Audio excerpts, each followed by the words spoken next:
Hi, ഇന്നലെ എൻ്റെ ജന്മദിനമായിരുന്നു.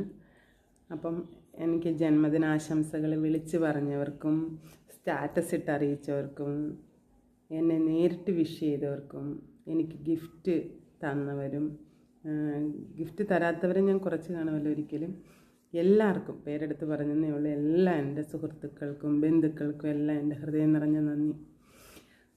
ഞാനങ്ങനെ ബർത്ത്ഡേ വലിയ ഗംഭീരമായിട്ട് ആഘോഷിക്കുന്ന ഒരാളൊന്നുമല്ല.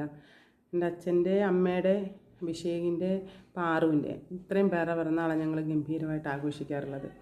പാറുവിൻ്റെ കല്യാണം കഴിയുന്നവരെയും, ഈ പാറു ആരാന്ന് ചോദിച്ചാൽ എൻ്റെ ചേച്ചിയുടെ മോള്, പാറുവിൻ്റെ കല്യാണം കഴിയുന്നവരെയും ഞങ്ങൾ ആഘോഷിക്കുമായിരുന്നു. കാര്യം ഞാനും അവളും ഒരേ ദിവസം ഉള്ളതാണ്. അപ്പോൾ ആ ദിവസം ഞങ്ങൾ രണ്ടുപേരുടെയും കൂടെ ഒന്നിച്ച് ചേച്ചിയുടെ വീട്ടിലൊരു കേക്ക് മേടിച്ച് മുറിച്ച് ആഘോഷിക്കുമായിരുന്നു. ഒരേ ഡ്രസ്സും ഒക്കെ ഇട്ട് ഞങ്ങൾ രണ്ടുപേരുടെ. പിന്നെ പാറുവിൻ്റെ കല്യാണം കഴിഞ്ഞതിനൊക്കെ അങ്ങനെ ആഘോഷങ്ങളൊന്നുമില്ല. അപ്പം ഞാൻ കേരളം വിട്ടിട്ടിപ്പം 3 കൊല്ലമാവുന്നു, 3ാമത്തെ വർഷമായത്. അതുപോലെ ആദ്യത്തെ എൻ്റെ ജന്മദിനം ഗംഭീരമായിട്ട് ആഘോഷിച്ച് ഫ്രണ്ട്സ് എല്ലാം കൂടെ ചേർന്ന് ഞാൻ എൻ്റെ വീട്ടിൽ, അതായത് ഞാൻ താമസിക്കുന്ന ഹോസ്റ്റലിൽ കേക്കൊക്കെ മുറിച്ച് ഫ്രണ്ട്സിനൊക്കെ ഫുഡൊക്കെ വെച്ച് കൊടുത്ത് നല്ല ഗംഭീരമായിട്ട് ആഘോഷിച്ചു. പിന്നെ കഴിഞ്ഞ കൊല്ലത്തിൽ നിന്ന് തന്നെ ഫ്രണ്ട്സ് എനിക്ക് പുറത്ത് കൊണ്ടുപോയി നല്ല ലക്ഷറി ഫുഡും കേക്ക്, ഡ്രസ്സ് ഒക്കെ കഴിഞ്ഞ കൊല്ലം ഗംഭീരമായിരുന്നു. ആദ്യത്തെ കൊല്ലത്തിനേക്കാൾ ഗംഭീരമായിട്ട് കഴിഞ്ഞ കൊല്ലം എൻ്റെ ഫ്രണ്ട്സ് എല്ലാം കൂടെ ബർത്ത്ഡേ സർപ്രൈസ് തന്നായിരുന്നു. ഈ പ്രാവശ്യവും എൻ്റെ കൂടെ വർക്ക് ചെയ്യുന്നവരെല്ലാം എന്നെ ബർത്ത്ഡേ വിഷ് ചെയ്തു. പിന്നെ ഗിഫ്റ്റ് തന്നത് ഞാൻ പേരെടുത്ത് പറയുന്നില്ല, അപ്പോൾ ഈ തരാത്തവർക്കൊരു വിഷമമാവത്തില്ലേ, അതുകൊണ്ട് എനിക്ക് ഗിഫ്റ്റ് തന്നിട്ടുണ്ട്. ഇത്രയും ജോഡി ഡ്രസ്സ് എനിക്ക് കിട്ടിയതാണ്.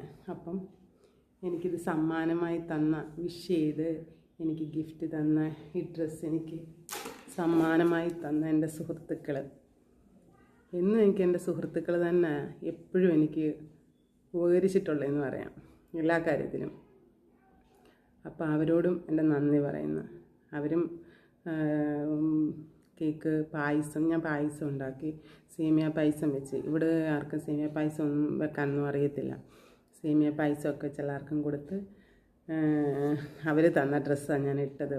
കാര്യം ഞാൻ മേടിച്ചിട്ടില്ല, അത് വേറൊരു സത്യം. അപ്പോൾ അവർ 2-3 ജോഡി ഡ്രസ്സ് കിട്ടി. അപ്പോൾ അവർ തന്നതെല്ലാം ഞാൻ മാറിയിട്ട് ആർക്കും ഒരു വിഷമം വേണ്ടാന്ന് വെച്ച് പിന്നെ പുറത്ത് പോയി ഫുഡ് കഴിച്ച്, ഞാനിവിടെ ഫുഡുണ്ടാക്കി കൂട്ടുകാർക്കെല്ലാം കൊടുത്ത്, സിമ്പിൾ ആൻഡ് ഹമ്പിൾ എന്ന് പറയാം ബർത്ത്ഡേ.